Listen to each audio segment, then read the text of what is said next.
Don't touch that dial. You're tuned in to the Dread Podcast Network.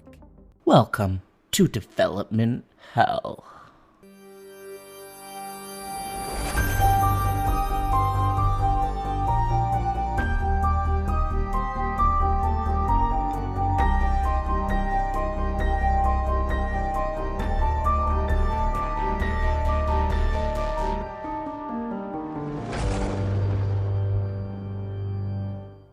For every horror movie that hits V.O.D, countless others end up D.O.A. Development Hell is the podcast dedicated to unearthing these cursed horror productions. We're going to find out what went wrong, and then decide if these titles still stand a shot at the green light. I am your host, Josh Corngut. I am the managing editor of Dread Central. I am also a filmmaker in Toronto, Canada. This podcast is a proud member of the Dread Podcast Network.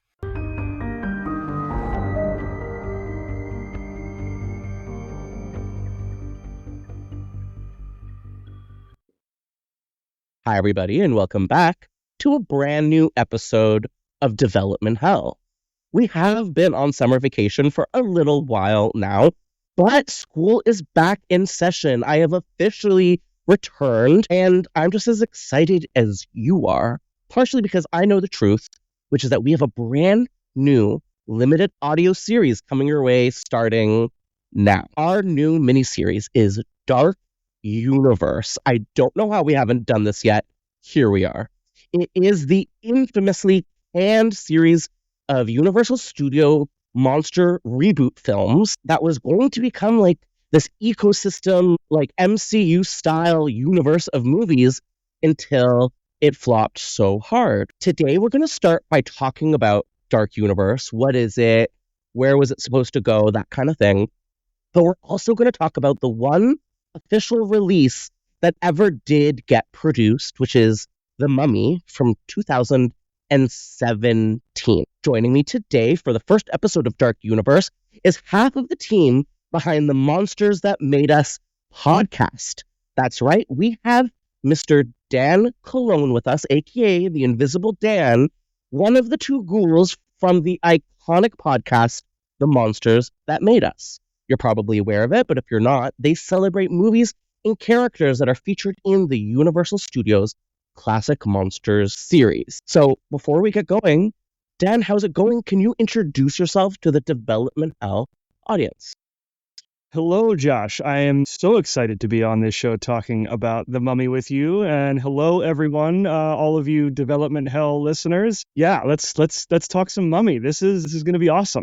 Okay, but before The Mummy, who are you? Like, what's your childhood trauma? Like, favorite color?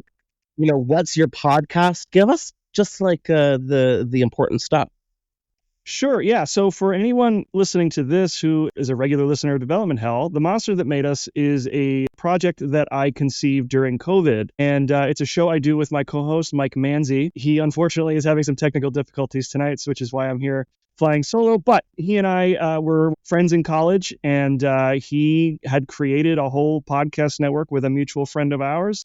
And like I said, during COVID, I just got the itch. I wanted to do a podcast. I had been wanting to do one for a while. I just didn't know what I wanted to do. And, I knew that if it was something that became successful, that it would be something that I would have to talk about all the time for, an indefinite period of time. So finally it hit me. I'm a horror fan. I know Mike is a horror fan. And, I was watching Universal Studios monster movies. And I wasn't a horror fan for a lot of my teenage years. And then in college, I sort of discovered horror movies and became a diehard fan ever since. But realized that monsters were in my life from a very young age, even if I didn't consider myself a horror fan. So the idea for the show was to kind of go back to our roots a little bit, examine these iconic characters that have permeated my entire life, everything from the Count on Sesame Street to, the cereal I was eating at breakfast, right? If I was eating Frankenberry, like that, to me, without Frankenstein, we have no Frankenberry. So as a fan of the Universal Studio monsters, I said, let's do all the original movies and we will sort of follow the evolution of Universal pictures and see how, like I had never watched them in chronological order before. So we wanted to see how these movies kind of evolve over time and then, get into the studio stuff and see how personnel changes and the economy and the war and all of those things sort of impacted this pantheon of films. And so what wasn't conceived as a history podcast sort of became a history podcast because of the way I just organized all of my notes. And so, so that's long story short, that is what The Monsters That Made Us is. It's a love letter to the Universal characters, everything from the original 1925 Phantom of the Opera up until modern day. And we have plans beyond Universal, but currently we are in the sort of working through the modern era of these characters. Well, I believe that I'm in good hands for this miniseries because it does seem to me you guys know what you're talking about. Something that I'm continuously excited about, but you guys don't really seem to ever back me up, is that we are in I would say some pretty prestige company between our two podcasts. We are often, at least twice, on some very cute, top horror movie podcast lists. And I've been eating off of this since 2021. So my favorite one, of course, is Variety's, top 12 spooky ooky podcasts, which I think is where I first discovered you guys, because we're kind of like the underdogs on that list. It was Mick Garris podcast, Colors of the Dark, and then us. And we were like, what are we doing here? So that was cool. And then there was also a movie web list too. So I'm gonna let that be exciting for the rest of my life. Yeah, I mean, for us, we got the notification and I was like, holy hell, we're in Variety. And I looked at the list and like you, I was, we're on that list with Mick Garris and like you said, there's other great, those huge, what are some of the other ones that are on that list? Like Nightmare on Film Street. Yeah. Yes. And, I knew that Development Hell was a part of the Dread Central podcast network. So, I kind of honored to be on the list with you, Josh, if I'm being honest. I love that. I didn't think of you as this underdog at the time, but as I've gotten to know you, I understand that we are very kindred spirits in the way that we approach our hosting responsibilities. Well, now you know the truth, and I have to kill you. You've kind of dipped into this already, but can you just tell me a little bit more about your personal relationship with monster movies? Do you remember the first time you encountered a Universal monster and who it was? So, I don't remember the very first time. I just remember as a child, we had a whole library of VHS tapes, right? I grew up in the 90s, and I had 2 of the Universal Monsters VHS tapes from that run that they did. I forget what year that came out, but we had Frankenstein and we had The Mummy. I have no idea where they came from. I don't know who bought them, who gave them to us. No idea where they came from, because it's not like I had this interest in monsters to begin with, but they were in our library. And one Halloween, I said, you know what? I'm going to watch these old classics. These are the ones I have. Going to watch them. And I loved Frankenstein. I think from the very first time I watched Frankenstein, I knew that it was an incredible film. I wasn't scared by it, right? Because it's not scary now by sort of modern sensibilities, but I could recognize that it was a really brilliant film. And then The Mummy, I think, took me a little longer to appreciate, because as a child, I was expecting to see a mummy for 90 minutes or 70 minutes or however long that one is. And I was really kind of disappointed by Karloff really just being in the bandages for the first 10, 15 minutes. And then that's it. He's Ardith Bay for the rest of the film. And so that was a little bit disappointing. But as I've gotten older, I've begun to appreciate The Mummy more and more for how it sort of takes the Dracula formula and improves upon it in basically every way. I think I used to love Dracula, and then I came back to The Mummy and I realized this is like the second shot at this sort of outline, right? They have a very similar plot structure. That's so cool. And now, every Dracula, every Mummy movie I watched since then, they seem to borrow from each other. There's this weird simpatico relationship between Dracula and The Mummy, which I think is really interesting. But so for me, it began with Frankenstein and The Mummy proper. But, as I mentioned before, I found monster influence kind of everywhere. It's so interesting that you relate it to Dracula because, I mean, not to shame myself, but today is the first time I ever watched the original Mummy film. And I did pick up on the similarities between it and Dracula. In terms of my history with the Universal monsters, like, because I'm very cool, I always kind of thought, oh, these are old, they must be boring. And it was part of my horror history that I kind of put to the side until I was in university when I saw Dracula for the first time. And it, like, really stunned me. I found it to be really beautiful and surprisingly scary. Like, I still to this day kind of find Dracula a little bit frightening. And as I think Dracula's absolutely brilliant. I am a big fan. I love it. I would say it's probably my favorite of the ones that I've seen. And then as I did this podcast, I watched Frankenstein, Bride of Frankenstein, Creature from the Black Lagoon, loved all of them, but specifically Bride of Frankenstein is probably like the most mind-blowing of the bunch. And then today I finally saw The Mummy. So I've been coming to these movies a little bit later in life, which I think is for the best, because I think I can actually appreciate them now in a way that I wouldn't have as like a dumb teenager. Yeah, I 100% agree with that. I think this is one of those instances where the films benefit from time and maturity. Yes. Because like this was something that, kids would go see in the 30s and be terrified. Nowadays, we look back at them as classic films, and there's so much nuance in there. Like James Whale, forget about it. Like all that stuff went over my head as a child, and now as an adult who studied film, and now I talk about them on my own show, and I'm looking for all this subtext, and like I had no idea what German expressionism was as a child, but now I can fully appreciate all of that art direction. And so it's so true. I think as you get into the 40s era, when the movies didn't have the same budget as they used to in the 30s, and they became more, what am I trying to say here? Became more kid friendly. They're a little more silly, a little more repetitive. Then okay, fine. But like everything in that 1930s run is just so rich and beautiful, and just there's so much to mine in there. And I think that time definitely helped. I remember really not being interested in Creature from the Black Lagoon, even to the point when I was doing an episode on it. And then early on, you see there's just a shot, like a giant tank shot, where you see him swimming around in like the giant Hollywood tank, and it's just so beautiful. Oh, yeah. And I was like, whoa, what have I been missing all this time? Also, I just love Del Toro's Shape of Water. Love that movie so much. Yes. Yeah, I mean, that's so brilliant. So, and I'm so excited. We'll be talking about him, further down the line in this mini series, not to get ahead of ourselves. I think I mentioned it earlier today. For our first episode, we're going to have two focuses. We're going to talk about Dark Universe as an entity.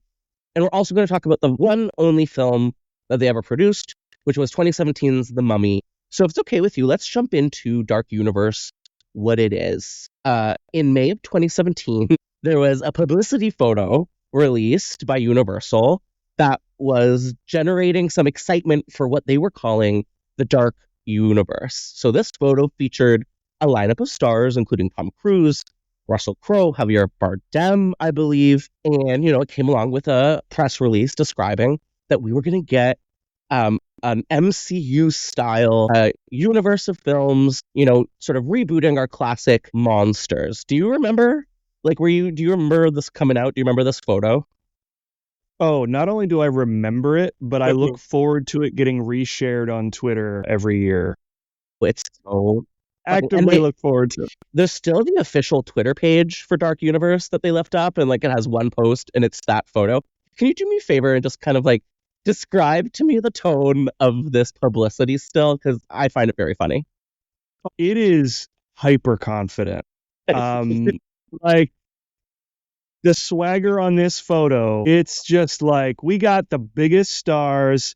This is going to blow your minds. And they even if I remember, the tweet says like, welcome to a new world of gods and monsters. And like, man, they were so like, this is the thing, right? Like that's the thing about this post, is that it had so much confidence. Yeah. And boy, is that why it's so funny in retrospect. Yeah. Something I didn't realize until today, because this is the first time I've ever seen The Mummy from 2017, is that these movies, it looked like they were actually going to be a little bit more intertwined, interbraided than just standalone films.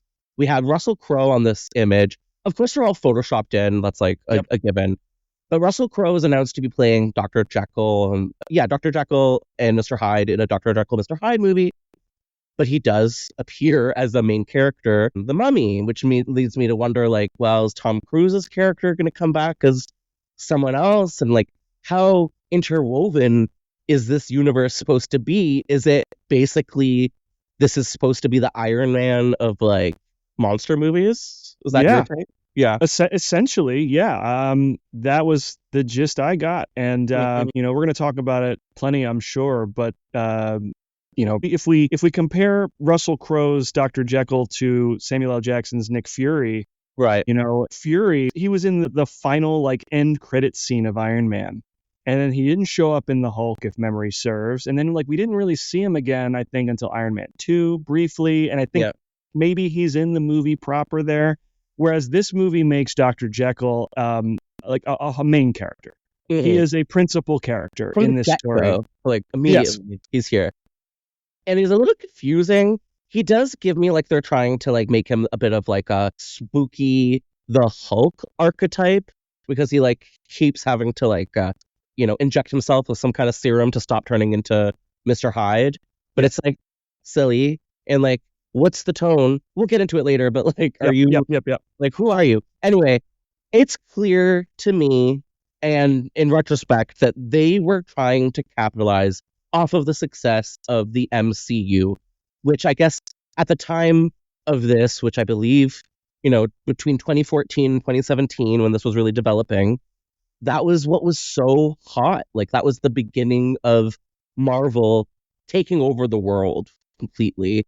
Yeah. And I guess, Universal thought, well, we don't have DC, we don't have Marvel. What do we have in terms of IP that we can turn into an ecosystem?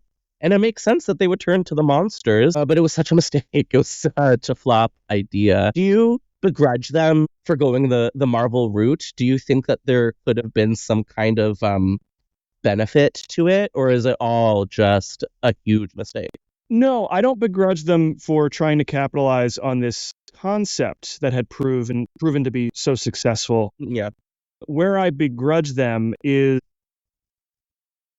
how do I want to say this? Their assumption that, we could just use Marvel as a shorthand to hurry up and get through the exposition instead of them laying the proper groundwork, doing it themselves, and slowly revealing this new world that they wanted to, unleash upon the world, right? So yes, I think that's where they went wrong. They thought, it's all it's supposition. It's all supposition, but I do really feel like some executives were like, people understand how shared universes work. We don't need to like explain it to them. So then let's just start with the Mummy. We'll throw Prodigium in there as a major player, and like people are going to get it. And I think that's where they really went wrong. It's lazy in its storytelling, right? Absolutely. And I think that there are cool ideas in this movie. From the very first time I saw it, I didn't see it in the theater. I caught it on Blu-ray. I can't even remember at this point if I bought it because I knew I would eventually talk about it on the podcast. I may have waited until I started the podcast to buy it.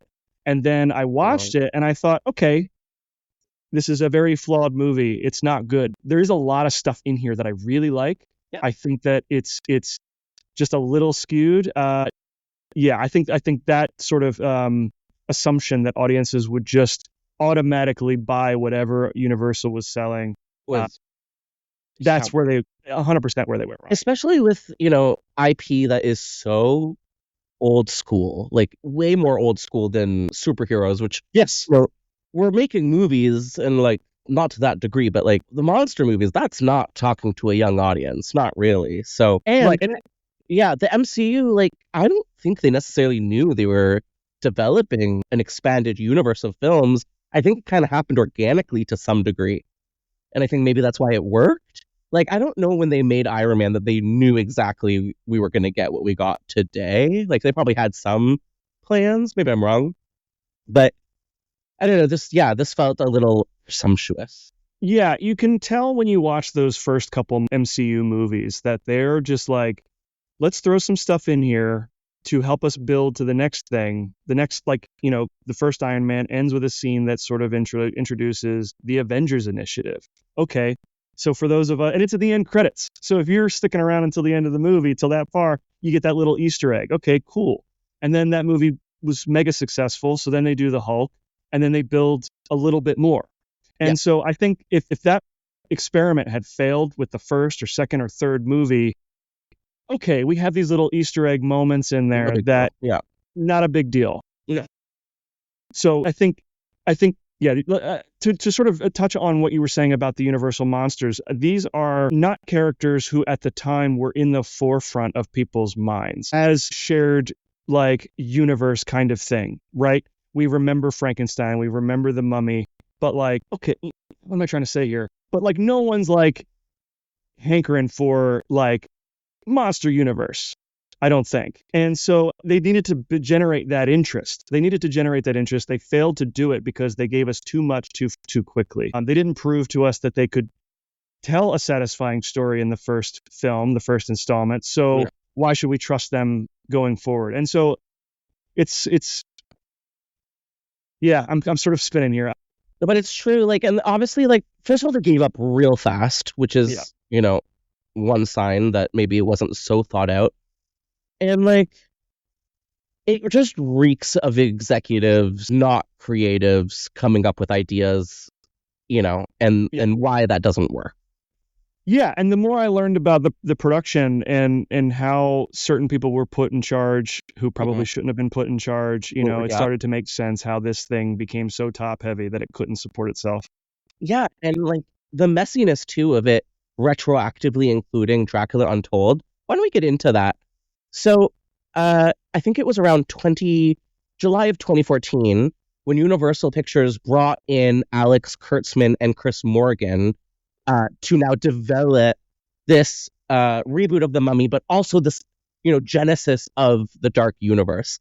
I believe Kurtzman had experience rebooting the Fast and the Furious franchise, and I think that was sort of... Yeah. Chris Morgan was the Thank guy. You. Chris Morgan was the one that... Yeah, so he had, that proven ability to reboot something large to a very, successful extent. And so they brought him in to sort of map out this grand plan. And by 2016, the Dark Universe was like completely in set. We had a whole slate ready to go. And The Mummy was sort of first in line to come out. Now, I believe there were rumors that Dracula Untold had this revised ending so that it was going to fit into the Dark Universe. So I actually haven't seen Dracula Untold. Can you expand on that for me?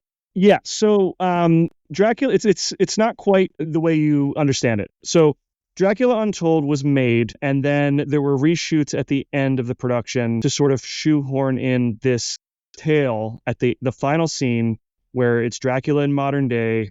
He meets the reincarnation of Mina, he meets Mina Harker in modern day London. And Charles Dance's character, the master vampire who created him, he was going to be kind of like what became Dr. Jekyll, the connecting character that would bring all these characters together. Okay. And so they reshot, or they shot that scene, tacked it onto the end, and that was going to be the beginning of the Dark Universe. And then once production on or pre-production began on The Mummy, Universal decided to scrap Dracula Untold entirely and just start fresh. So I think, Dracula Untold was kind of this like came out, right? It just wasn't part of the Dark Universe. Correct. Yeah. I think that's when they were toying with this idea of building a universe, and then when they settled on The Mummy and realized what that was going to be, and that Dracula Untold didn't really fit that vision, they decided to ignore it completely. And so presumably the Dark Universe would have had a new Dracula at some point, although to my knowledge, there was no Dracula on the schedule. Which is funny because they have everybody else except for Dracula, which is why I kind of was convinced that they were retooling this Untold franchise to be included, which would have not made sense because tonally it doesn't make sense, the name doesn't make sense, and none of it makes sense. But I know the producer of Dracula, or one of the producers of Dracula Untold, I forget her name at this point, she had expressed hope that Luke Evans would get to return to the character within the That could have context of been Dark Knight. true. Where it's sort of, I mean, how many times has Ryan Reynolds showed up? You know, Sure. so why not? Okay, so yeah, you're right. Ultimately, it was excluded, and The Mummy became the, launching pad for Dark Universe. Now, unfortunately, The Mummy came out. It was this ginormous, like, over-bloated budget, huge stars, super bad reviews. Super bad reviews. Like, I think at one point it had like a 14% on Rotten Tomatoes from like 300 reviews. People ripped it up. And then, it also just didn't perform well. Like, yes, it made, I think, like $400 million globally, which sounds like a lot of money. But I believe, even though the budget was around 200 million, it had to make like 450 to break even, and it did not break even. And to my understanding, like, they lost about $100 million on this movie. Yeah, I think once all the marketing budget and everything was factored in, the total that I or the figure that I read was somewhere between 60 and 90 million dollars. Yeah. Ooh, that's, that really freaked them out. Will you tell me a little bit about like the changes of style and tone that this movie may have been responsible for the flop of this film? So, plain and simple, I feel like this was a case of too many cooks in the kitchen. I know that there were some creatives on board at the beginning of pre-production who really wanted to go into like a really dark kind of horror territory with this. Yeah. Keep it a monster movie, keep it horror. And then once Alex Kurtzman was brought in and Chris Morgan, that's sort of when the project moved more into a PG-13, family-friendly kind of nonsense movie, so that's where I attribute that sort of shift in tone. And then I'm not sure if we're going to get into this or not. I know Alex Kurtzman had only directed one movie prior to this, so this was only his second film as a director. He had produced multiple projects, and then at some point during production, laid his dick on the table, and they gave him control to do pretty much whatever he wanted to do. No, I know you like Tom Cruise, or maybe it's your co-host that likes Tom Cruise, but I'm going to have stuff to say about him in this movie and in general. We can get into that because, I think Tom Cruise as an actor in this movie... Nightmare. Yep. And what he did to the tone of this movie, also a nightmare. I don't know if it's him necessarily to blame, but he's certainly the front of shop. Yes. In terms of why it's ridiculous. And at some point after Cruise was kind of given control over most of the film, he basically directed the action sequences and micromanaged everything else. But not long after that was sort of established, not coincidentally, Christopher McQuarrie came on board, as well as screenwriter Dylan Cussman. And, Christopher McQuarrie is his collaborator for Mission Impossible. So that's why so many of the action sequences in this movie, while they are very excellently executed, they are. They are really well executed action set pieces. The movie, a lot of the time, feels like Mummy Impossible, and it's because of it does. It's because of Cruise having so much control over the finished product. And like the 1999 Mummy, very action heavy, very adventure heavy, but yet tonally really, really works in my opinion. Yep. But no, Tom Cruise, dead behind the eyes, and I think so is this movie. And the constant CGI effects, they don't help either. But I think a lot of it has to do with the fact that in the 1999 Mummy, action set pieces are designed for the characters to shine. Brendan Fraser is so funny and at times, and like the action amplifies his character as it does the other characters. And like, we're just trying to be cute in this. Yes. And I think the 2017 Mummy action is just meant to be impressive action. And as far as Tom Cruise, I think his character is more well suited to Brendan Fraser. Like I kept watching this movie and I'm thinking this character I would believe it if it was a guy like Brendan Fraser who can be self-effacing and, get his ass beaten and be funny. I think Tom Cruise generally as a person takes himself so seriously And He's it a was difficult robot. for me to buy him in this role. Oh God, and Russell Crowe. We'll get there because technically we have a Oh, whole. I like section to talk Russell about Crowe it. in this. No, okay, maybe. So there were several, as we were saying, other projects slated to be included in the Dark Universe. Some of note include Bride of Frankenstein with Angelina Jolie that we actually touched base on this podcast forever ago. I believe there was a Wolfman. I think that might have been Ryan Gosling. We had Invisible Man, Johnny Depp, Yep. Dr. Jekyll, Mr. Hyde. You know, these. There were a couple others Oh yeah, that I want to touch on as yeah. Let's well. do it. These were just sort of like ideas with possible stars, right? Okay, let's do it. So I also heard about a Wolfman. At one point, they were considering Dwayne Johnson Yes. to play the Wolfman. Oh my God. There was a Van Helsing movie with a possible Channing Tatum. Terrible. Yeah, and I think you mentioned Creature from the Black Lagoon. That was also possible. Which is now happening, which is exciting. Yeah, it's not like we didn't ever receive another classic monster movie again. We have, like, we did get The Invisible Man from 2020, but I do think that movie really marked, like, the official end for Dark Universe, because all of a sudden we got, you know, a Universal monster movie in a totally different timeline with Wannell's film. Yes. Now, Wannell has, I don't know if I'm saying his name right, Wannell? He's got another one coming out. I think Wannell. So we've got The Wolfman, I think, coming out this year. I didn't see the trailer yet. I really was trying to before this. What was the tone in that? It looks like a very small story, similar to the way he approached The Invisible Man, kept it intimate. There's only a couple characters in that. Yeah, it worked. So it's high concept, but kind of keeps everything tight and intimate. And the Wolfman appears to be abandoning the Lawrence Talbot history, and it seems to be more of a family story. Yes, I've heard. Like there's a child actor in there, and it's like dad becomes a werewolf. And so it's going to be a very different take on the Wolfman from what it looks like in the teaser. But I'm very excited about it because as much as I love Larry Talbot, I'm kind of excited to see a new approach to a Wolfman movie. You know, fans are terrible, and they'd had some kind of promo set up in LA for this new Wolfman before the trailer came out, and they had like a haunt actor and like a Wolfman mask. Did you see this? No. And everyone got so upset because it just looked like a Dollarama mask, kind of. But like, guys, that's not.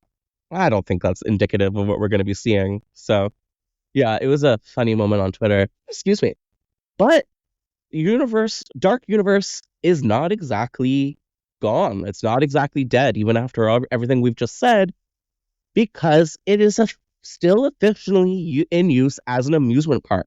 I don't think it's open yet. So this is a silly name. The Universal Epic Universe Amusement Park, I believe, is opening in 2025, and they will have like its own little world dedicated to Dark Universe. I think even the logo is kind of the same. So it's still out there, still in the world. Yeah, it's a very similar approach that they took it with Van Helsing. When we covered Van Helsing for our show, I like it. Learned that, you know, when the movie bombed, they kind of were forced to follow through with a bunch of this like supplemental material they had planned. There were comic books, video games, which the video game I hear is actually pretty fun. Cool. And there was an attraction at Universal Studios, I want to say Florida, and it was like a Dracula's like castle kind of Van Helsing attraction. Like 2004 Van Helsing? I'm sorry? The 2004 movie? Yes. I love that movie. Yeah, so like they tried to keep Van Helsing going as these other things, and the attraction at the theme park actually pretty good from what I understand, and it went for quite a while before it became something else. I know it was a Walking Dead attraction at one point. It was so like, yeah, it's very similar to that, where they don't want to completely jettison this brand, because I'm sure they put a lot of time and money investing in this Dark Universe brand. But if they can recoup some of that loss with the theme park, then it won't be a total failure, right? But it won't have any connection to the movies as far as I know. So they flopped in 2004. They flopped in 2017. Mm-hmm. When are they going to learn their lesson? Maybe never. They have this IP. They want to juice it, and everyone's saying we don't care. I'm sad to hear that Van Helsing's flopped. There was supposed to be a sequel. I've always wanted to do an episode on this. A sequel to Francis Ford Coppola's Dracula, focused on Van Helsing, played by Anthony Hopkins. Like he was going to get his own movie. Interesting. Would have been so fucking good. Yes, I was not aware of that. I mean, so Mike and I haven't discussed that particular film because that was a Warner Brothers film. But at a certain point, once we catch up to Universal, we want to look around, talk about Hammer, talk about these other studios' versions of Dracula and Frankenstein. And You don't whatnot. have to do this, but consider bringing me in when that one comes on the plate, because It is. you have to have a gay person for that one, because it's so, I'm going to say gay, just like emotionally, you know? Yeah, so we I don't think we've never had a guest on for like one of our main episodes. We're working on trying to incorporate some like having people on to talk about And you can't do their Dracula projects or whatever. You just can't. We found a way to do Bride of Frankenstein without like as two straight men, and but there was definitely a moment as we recorded it, and I'm like, I don't feel like we're the most qualified people to be talking about this one.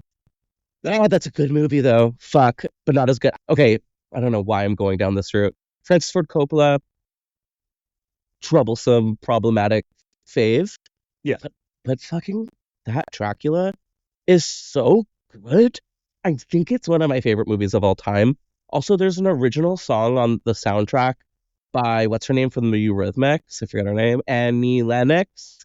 And it's called Love Song for a Vampire. And you gotta, at home, listen to it. It's dope. Okay. Okay. So, would you agree with me that that's kind of like an okay sort of initial seminar on what the Dark Universe is? Are we missing anything big? I think that is just about everything. I mean, we could get way more granular, but I don't think we need to. And we'll talk about it a little bit in every episode. Now, what we're really here to talk about today, and we're getting closer to it, is The Mummy 2017, which we keep actually just talking about anyways. But I'm going to talk about The Mummy as a franchise even before we get there. So, it started with, that 1932 film, I think, where The Mummy was released by Universal Studios. In it, it revives a story of a mummified Egyptian priest who's accidentally resurrected and then also brings with him this, oogie boogie curse. Then I believe we have these archaeologists who are now trying to stop him after his resurrection. It was created, and I think I have this right, by Nina Wilcox Putnam and Richard Shire. Am I doing that right? I'm going to take your word for it. It's been so long. It's been so long since we talked about that particular film. This original Mummy film, 1932, had I think 5 sequels, 6 films total. Yeah. One of the classic Universal monsters.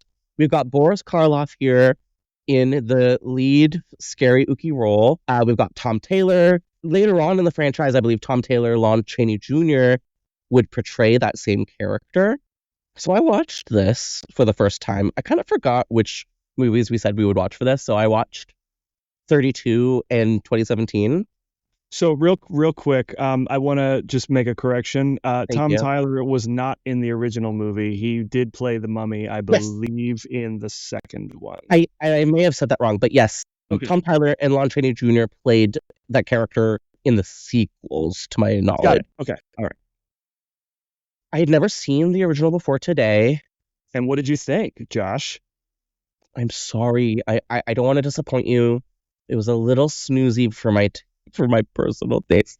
And which is funny because I go into all of these kind of assuming they're going to be snoozy, and they've all really blown me away. This one. Now, maybe it was because it was Sunday at 2 p.m. on a laptop. That could have been part of it. Oh my God, his face right now is heartbroken. I'm so sorry, everybody. He has logged off. I will now be doing this solo. I think it's definitely more on me than it is the movie. But I found it a little slow. It didn't scare me at all until maybe the final act, where we got some of those beautiful shots of him straight on, sort of looking real ooky, spooky goo. The lady in it really was a rough time for me. We love Zita Johann. Oh my God. The ladies in these are generally not, usually the selling feature for some Yeah. reason. Like they're always kind of like wayfish nothings, but she was just like, she wasn't doing it for me. But you know what? I'm a dum-dum. I will be revisiting it in the future and hopefully find more to love in it. I know that you feel differently. Yeah, I think that now I can't remember if we talked about this before we recorded or after we started recording, but did we talk about its similarities to Dracula before we hit record? Yes. Okay. And it's true. It does feel similar. Like even just in terms of the crafting of it. So I'm assuming this was made afterwards? So Dracula and Frankenstein both came out in 1931. And this was like a year later. And this was the following year. And it's directed by, I blank on his name. It's directed by Karl Freund, who was the cinematographer on Dracula. That makes sense. It also shares David Manners, who plays John Harker in Dracula. Mm-hmm. He's also the bland male love interest. The beefy guy that's always like passing out, yeah. Yes, and we've got Edward Van Sloan, who is basically this movie's Van Helsing. So it really borrows pretty liberally from the Dracula playbook, But for me, I think Dracula is like if you're just watching these movies for the first time, Dracula gives you kind of what you're expecting, more or less. Definitely. Whereas The Mummy wasn't based on a book, it wasn't based on a play, it was just sort of inspired by the actual discovery of Egyptian tombs. Like King Tut's tomb was a major inspiration for the creation of The Mummy. And so when they were creating this film, they just sort of, I think they borrowed this formula that worked already and then just rewrapped it in like an Egyptian, give it Egyptian themes and then thought nobody would notice. But we did. So, yeah, I think this one, people who don't like The Mummy, I totally understand it. It's not as flashy as the others. It doesn't have, the makeup. I mean, it has the makeup, but only for that first scene. It's very like daytime horror. Yeah, it's daytime horror. It's also contemporary, it's set during the modern day. So when people saw this in 1932, they were seeing stuff that they were reading about in the newspaper. So it is different in that way. And also, I think that I really like the addition of the romantic angle that Imhotep is this guy who was in love with this woman and has been waiting for centuries to be reunited with her. It's a concept that they've tried and tried again with Dracula. I don't really buy it with Dracula. I prefer it with The Mummy. Oh my goodness. I have to respect. I think it's just a more mature movie. This is for sure. You're right. This is not a kid's monster movie. This is an adult monster movie. This is not a monster movie. Where is the monster? I can't find it. That it was obviously quite frightening, which is early on when the mummy awakens and like waddles away, and I forget the character's name that like sees it happen and he just like laughs hysterically, and that is chilling and funny, but mostly chilling. Yeah, it's sort of like Shakespearean levels of madness, right? He sees this thing his brain can't comprehend, and all he can do is laugh. It's that is the that's the scene. If you're gonna watch one scene in The Mummy, that's it. But it's such an impressive scene.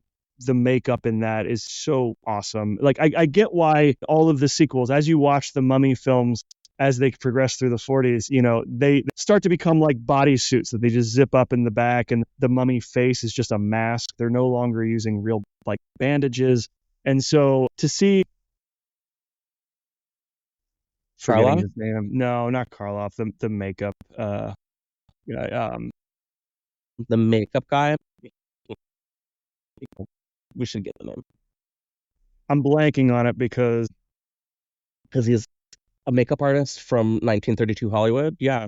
Jack Pierce. Okay, so, we love Jack Pierce, but like sometimes I overload my brain with these names and information, so I can't hang on to all of it. So yeah, we like Jack Pierce, just incredible job. This might be my favorite Jack Pierce work, but it's certainly understandable why he couldn't sustain this level of detail through 5-6 mummy movies. So many. Love that. I have a certain affinity for like trash sequels or like trash direct video sequels.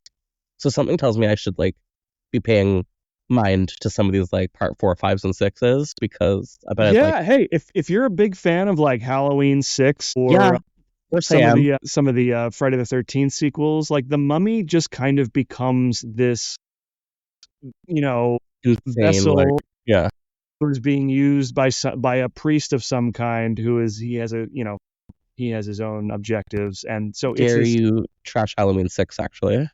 I'm just saying, How dare like you? the Cult of Thorn, not that different from how the Mummy is used in later The movies. Cult of Thorn ran so the mummy could walk. Okay, that's Or just happened. Shamble? Huh? Is he walking? I think he's shambling. Oh yeah, he's kind of like wiggle waddling. Yeah. It's slay. Okay, before we move on, I do want to know, where does the Mummy land for you in terms of, your rankings of the original movies, really? I can tell you exactly where it lands in my rankings. No, never mind. I can't tell you because I have to sign back into my Letterboxd, and we're not going to do that right now. I could.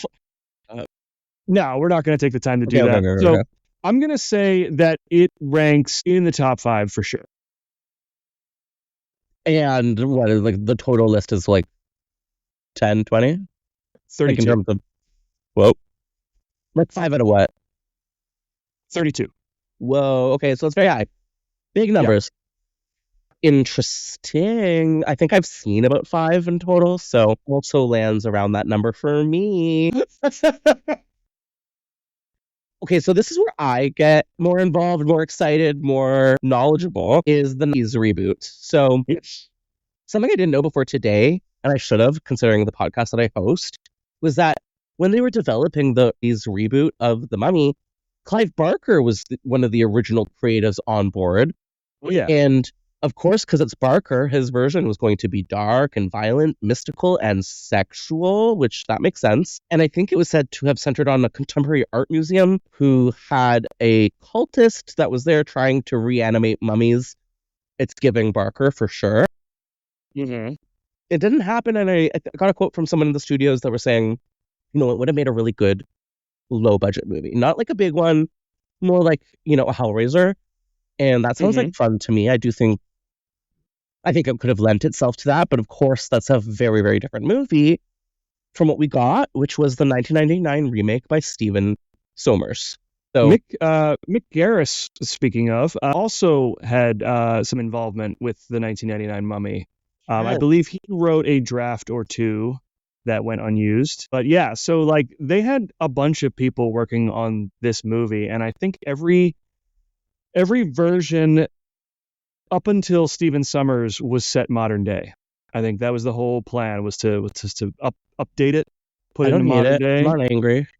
And it was Steven Sommers who insisted on keeping it set in the 30s and doing more of an adventure serial like Indiana Jones. And it works. I mean, anything could work just depending on who's going to do it. Oh my God, Mick Garris. The Dread Podcast Network is the home of the Mick Garris podcast. Everybody should know, even though it is now defunct. R.I.P., yes. I see. Okay, so we get to 1999. We get the Sommers movie. Can you tell me a little bit the tone of this film? Like, how did it shift from the original to now? Like, what kind of movie did we get? So yeah, we get like I sort of said before, we get like a 1930s Indiana Jones kind of adventure film. Steven Sommers, massive fan of the original Universal Studios monsters. He went on record many times talking about how he had watched these movies as a kid and just really wanted to invest in that world, and create something of his own. And so, yeah, I think he wanted to make it not just a horror movie, but kind of make it a little bit of everything, which is why it has romance and action and comedy and everything. God, I love these movies. Actually, I've only seen the first one, maybe the second one, but first one's goddamn good. They are all fun if you are on board for the O'Connells. I think there's like 10 fucking Scorpion King movies. Yeah, we're doing that too over at the Monsters That Made It. I heard. So we can talk about why if you want, but I'm just happy that this franchise still kind of exists. It looks like the last one that was released was like 2018. This little mini universe it's, lasted quite a while. But what really matters today, ultimately, is this 2017 movie. So will you give me just a little bit of a rundown on like who wrote and directed and starred in The Mummy 2017? Okay. So The Mummy it started with screenwriter John Spates, who you would know him from his script for Prometheus, the Alien prequel Prometheus. Okay. And he's kind of the guy who wanted to make it like a horror movie, but like an epic scale horror movie. And he also wrote Passengers with Jennifer Lawrence and Chris Pratt. He wrote Doctor Strange, and oddly enough, he wrote both installments of Dune, and he got an Oscar nomination for that first one. He'll probably get another one for part 2 if he doesn't win it. So yeah, not like, I mean, maybe an inconsistent writer, but not like, he's got talent, right? So I don't think it's a bad place to start. And then at some point, Alex Kurtzman and Robert Orci were hired as producers. And they were the ones who kind of started pushing this movie more into a family-friendly territory. Like, it's sort of like what I was saying before. They were the guys who really wanted to hit like the 4-quadrant audience zone, if you're familiar with that idea. Basically appeal to everybody. Which you cannot do. I know that Len Wiseman from the Underworld films was going to direct this movie, which I understand, and the thinking there. That makes sense to me. I'm trying to think of who else was brought in. So another one of the issues that plagued this production,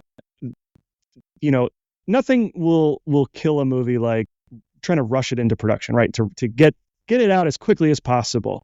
Mm-hmm. And so that's kind of what happened with The Mummy. So while John Spates was writing his screenplay, Universal, who they really wanted to get this movie out in 2014, they hired screenwriter Billy Ray to write his own screenplay. And then, so if you don't know who that is, he's written The Hunger Games, State of Play, Breach, Flight Plan. So he's done his own thing. And then Universal's plan was to either take John Spates' screenplay or Billy Ray's screenplay, whichever was better, or combine the best of both if that's what they needed to do. So already it's very messy. And then Robert Orci left let me back up. And then Len Wiseman left the production so he could work on the Sleepy Hollow TV show, which was also produced by Kurtzman and Orci. At one point, Andy Muschietti, who directed Mama, he was going to direct this movie. Another great choice. Yeah, that and something. And then Robert Orci left to go direct Star Trek Beyond, which he never ended up doing because Justin Lin ended up directing that movie. And then that's when Chris Morgan came on board to sort of focus everything and create the Dark Universe. So like it's been pretty tumultuous up until we get to Chris Morgan coming on board. I think they were really focused on, story and authenticity and, what was the heart of the original film. Yeah. I'm really not sure. It's all over the place. I have no idea what the John Spates and Billy Ray scripts were like. I don't know how much came from either of those. The strangest thing that I learned was that Jenny Lumet, who wrote Rachel Getting Married, came in for rewrites. She's the reason that the Mummy is a woman. Yes, and she did that without telling anybody. She just changed the gender of the monster, and it's one of the really interesting things that they do. Yes. So, yeah, that's the gist of the pre-production. At that point, we get into casting, and then once Tom Cruise comes in, he starts to do whatever he wants to do. So, yeah, I can't really pin down who is really responsible for this screenplay. Nobody can. I forget. I don't even remember who got the script credit. It was David Coep and Christopher McQuarrie, as well as Dylan Hussman. But I think so. Okay. Yeah, those are Tom Cruise's guys. David Coep, he's done everything. I think he saw, but I don't know for sure. The cast is kind of neat. Kind of like some interesting swings with the cast. We've got Annabelle Wallis as sort of the ingenue. Was surprised to see her. She is more of like a horror girly. First really appeared in my eyeline with the first Annabelle film, but then, got a more sort of an audience with Malignant. So I don't think she's particularly good in any of it, but, interesting. And then the most interesting one here is Jake Johnson of New Girl fame as our kind of funny guy who really is trying. Honestly, I feel like I would like this movie a little more if he was the star. That would have been so much better. It was written more like that. Yeah. Yeah, you've got your main character, your main character who's kind of funny, and then you put Jake Johnson next to him as like his friend and buddy, and kind of like the comic relief. It's too much funny. It would be so funny to switch them if Jake Johnson was like the lead and Tom Cruise was like the bumbling friend that like hardly makes it through the movie. Right. And Jake Johnson's got this he's very charismatic. He's hot as hell, but he's schlubby and he's funny in like a self-deprecating way. There's not like a sitcom actor out there that makes girls more horny than Jake Johnson. I don't know why that necessarily is. I just every girl in my life was like obsessed with him in New Girl. So he's super handsome, but you might meet him on the street. Tom Cruise is movie star handsome. Jake Johnson is just a very good looking, charismatic, funny guy. Like a real person, yeah. Yeah. But they make him serious sometimes, and then dead sometimes, and then alive sometimes, and it's a waste. Waste. Courtney B. Vance. Not the best use of him. No, I almost didn't. So in our episode when we recorded our Mummy episode a couple weeks ago, and I usually go through the cast, and I'm like, do I even really talk about him? And then I read about who he is, and I was like, I have to talk about him. And he's in 5 minutes of screen time here. That's it. It's so funny when Tom Cruise has to talk to him as the boss. It's who's in charge here? It's you are, Tom. We all know it's you. Stop pretending. Yeah. I'm sorry, Russell Crowe of The Exorcism, not Russell Crowe of The Pope's Exorcist. Russell Crowe of The Exorcism. Have you seen this movie? I haven't, no. Everyone's very confused by it because they think it's the sequel to The Pope's Exorcist. It's absolutely not. He's just... Yeah, I actually Russell Crowe in this movie. I actually really enjoy. I think that it's fun watching him have fun because I remember Russell Crowe when he was getting nominated for Oscars 3 years in a row, or 3 times in 4 years, or whatever the hell it was. He's an amazing actor, and I never really feel like I get to see him have fun. And I love this depiction of Jekyll and Hyde because it's one of the first in recent memory where Hyde isn't like the Hulk. In terms of his size. Okay, sure. They always go in Van Helsing, he's this giant guy. In League of Extraordinary Gentlemen, he becomes a Hulk. Yeah, those are silly movies for sure. They are. All I could think of though was so this is their Hulk. In terms of narrative. Yeah, I mean the characters have clear similarities, but I loved that his inspiration for playing these characters. Now I cannot remember who he's channeling for Jekyll. I want to say it might be Hugh Grant or something like that. His inspiration for Hyde was Ray Winstone. And when you watch that performance with that in mind, it is a spot on Ray Winstone. Looking up Ray Winstone right now. Hold on. Ray Winstone. Never seen this man before in my life. What? So I have to just take you at your word. Okay. Of Sexy Beast fame, of Beowulf fame. I'm gay. I've never seen any of these movies. Come on. But that's interesting. I don't love the whole prodigium aspect. I think that complicates the character a little too much for this first appearance. I do enjoy seeing Russell Crowe swing for the fence a bit. I know. Instead of Azealia Banks for once. Do you know what I'm talking about? No. Do you know who Azealia Banks is? I know the name. So she's this problematic rapper who had a really good song in 2012. And they were at a party once and they got into a physical fight. And it's not funny, but I find it actually very funny because she's very modern culture, problematic girly. And he's Russell Crowe. I think she also kind of had an affair or at least a threesome with Grimes and Elon Musk. You should look into Azealia Banks. She's real messy. Came out on June 9th, 2017. Can you just give me a brief plot synopsis of what was going on in this movie specifically?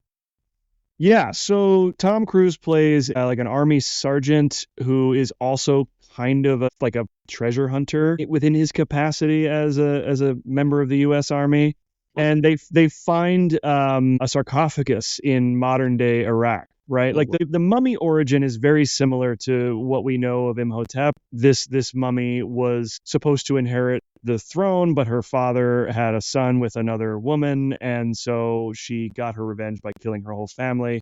Kind of She cool.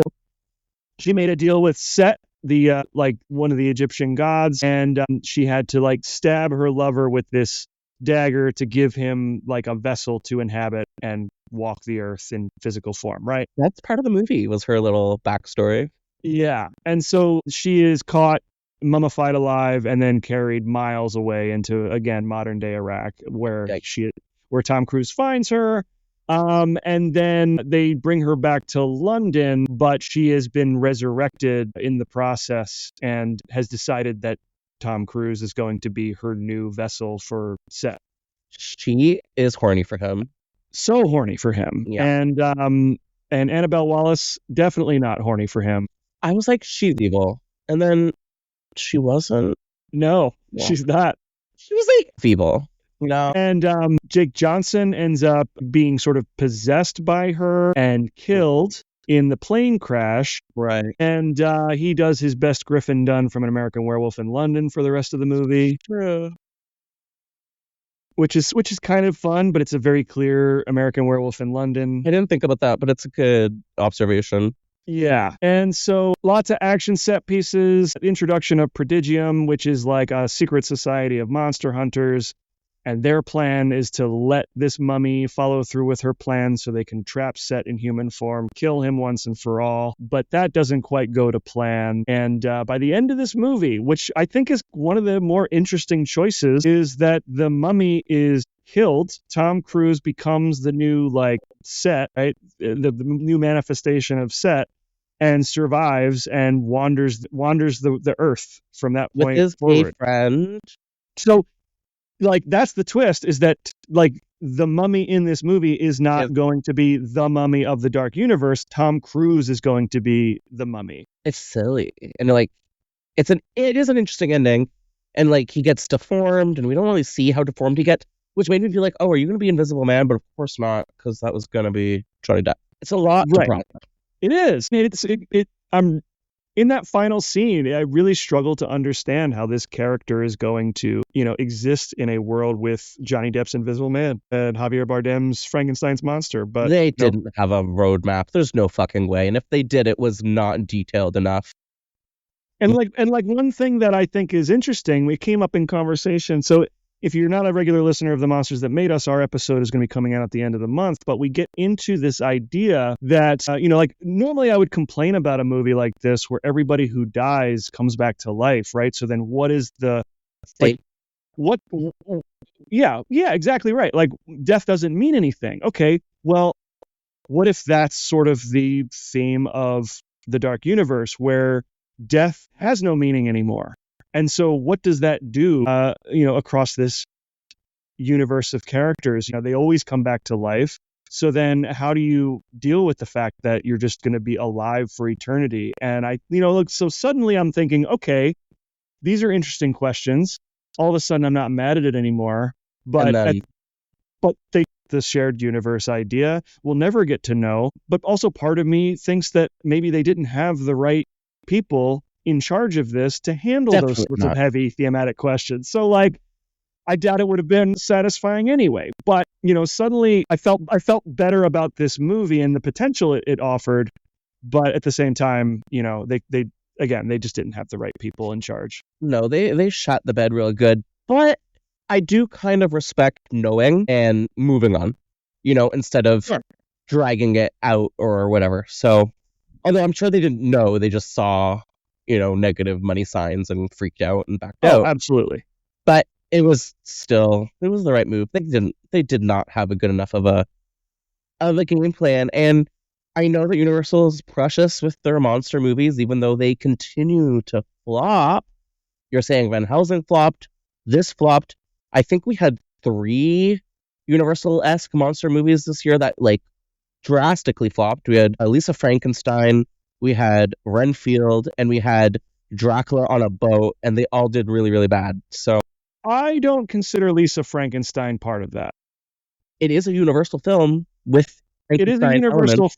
film, but it's Frankenstein in name only. There is no Frankenstein monster. It's a zombie, not a Frankenstein, and I think it's only got the Frankenstein name because the main character is obsessed with like You're- horror films and things. You're right.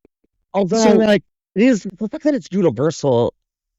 You're right, ultimately. But the other, and then Abigail also underperformed. Yes, and I will say right off the bat, I enjoyed all of the movies I to didn't. some degree or not, or rather. Abigail was. I was a little underwhelmed by Abigail. I have to be. I'm kind of the opposite of you on these. I did actually. None of them really landed for me, but they all did have heart. Yes. Well, Yeah. I don't know if Dracula on a Boat had heart, but Abigail definitely had heart, and Renfield definitely had heart. Yeah, and I'm excited to talk about Last Voyage of the Demeter eventually on our show, but I will say that its major flaw is that it follows the script too closely. You know, it didn't really offer me any surprises. I think that it is incredibly well made. I think it looks great. I love the Dracula Amazing design. director. Love him. Performances are good. The direction's good. It just stuck too close to the source material. But it was boring for me.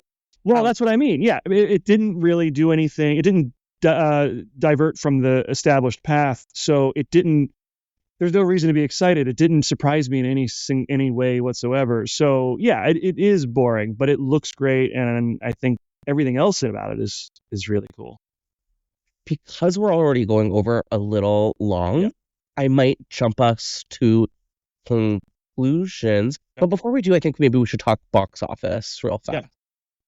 So I think the real reason why The Mummy 2017 sort of signaled the end of Dark Universe was the way that it performed.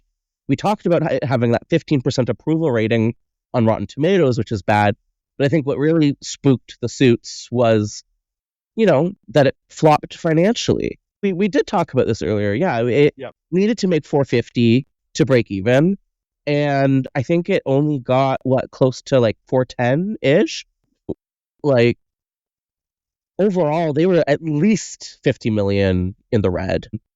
Yeah, it was enough to sink this entire project.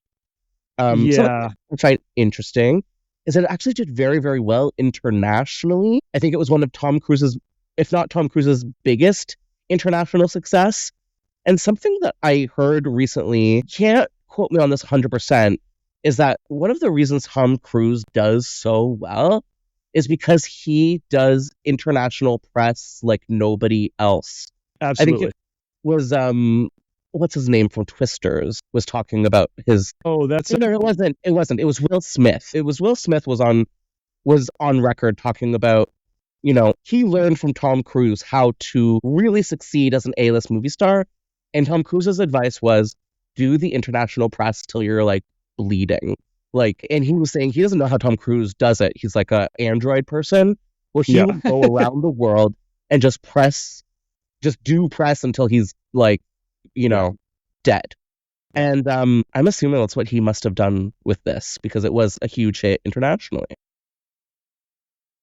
Yeah, that man is a machine. I mean, like everybody else, I don't know how he finds the energy to do half the things he does and do it with a smile. That's the thing. You never see that man bleed. Right. He is always on. He is always having a great time, and I don't know when he sleeps. Where's Shelley, the dead Scientology lady? Where is she? Okay, if you're okay with this, why don't we jump to the end? Ultimately, what do we think of this film, and why do we think it failed? I'll start with you. So, I mean, we kind of addressed all the reasons why I think it failed. I think there's just too many ideas floating around, not a cohesive vision. You had a director who was perhaps unconfident with him and it being his second film, and it's one of the most massive films in the world at the time. And so he kind of leaned on Tom Cruise, probably way too much. And so it became a Tom Cruise vehicle. and it looks a lot like every other Tom Cruise movie that comes out these days. And so, like, it just didn't have, despite having Chris Morgan in there to keep everything sort of together, I think it was going in too many different directions. Its reach far exceeded its grasp. It wanted to do too many things at once. It was miscast. We talked about Tom Cruise not being the right fit for this role. Yeah, I think it's when you compile all of those things together, I think it's very obvious why this thing failed. I prefer to look at the things that I really like and not just shit on this movie all the time. It's so easy. It's such low-hanging fruit. But I know Mike and I, we found ourselves enjoying it quite a bit. I mean, it's definitely a mess, and it's definitely not a very good movie. But what it does really well.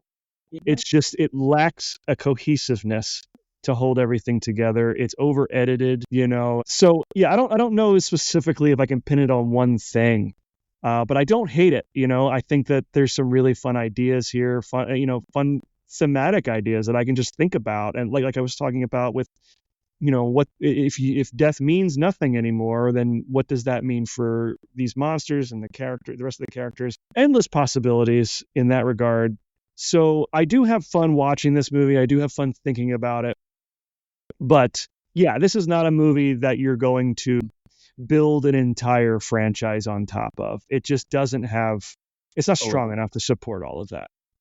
You're right. Like, yeah, it is easy to shit on this movie. Was I bored? I was not.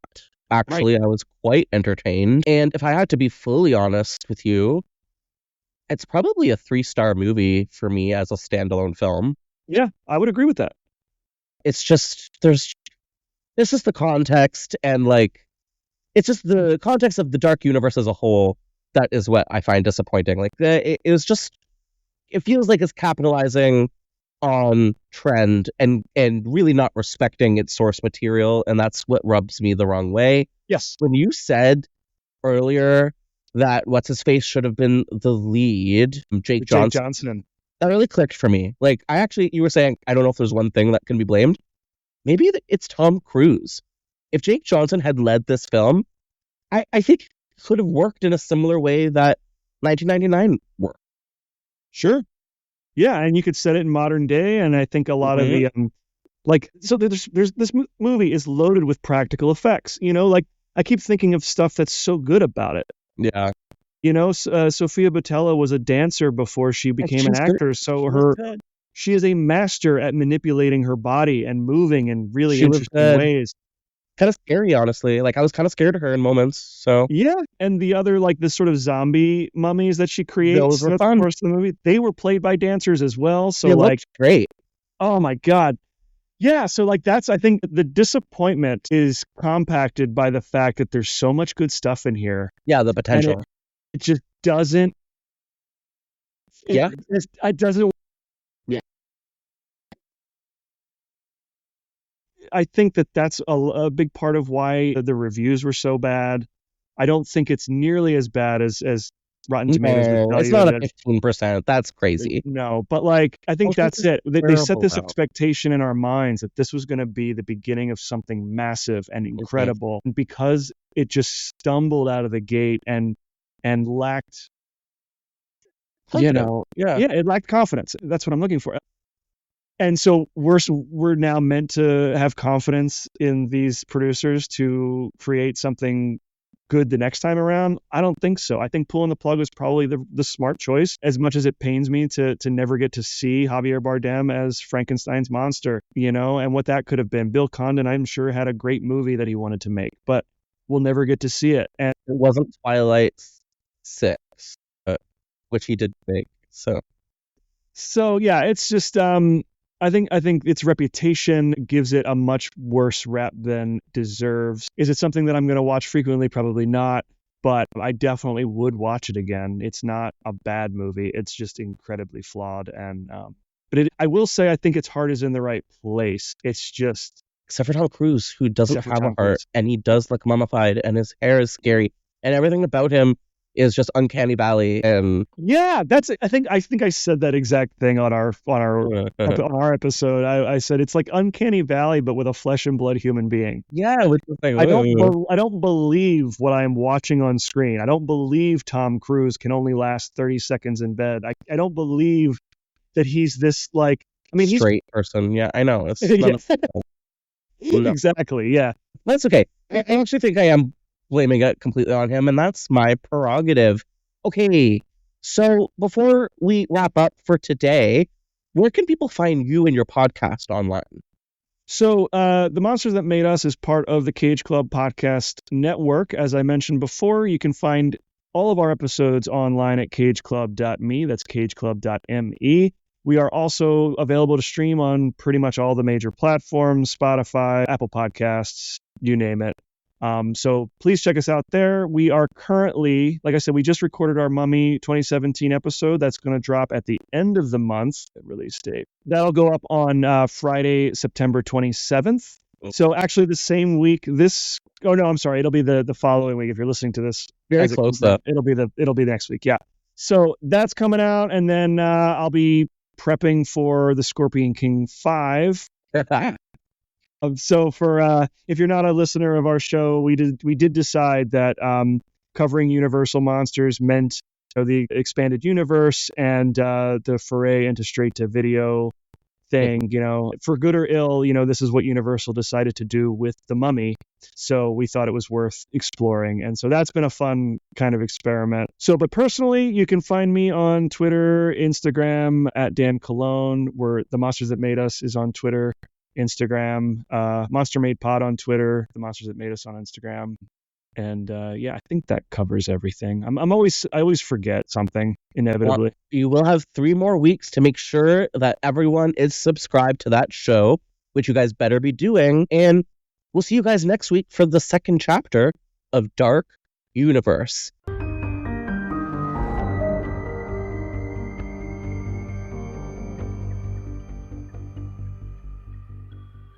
Thank you so much for listening to Development Hell.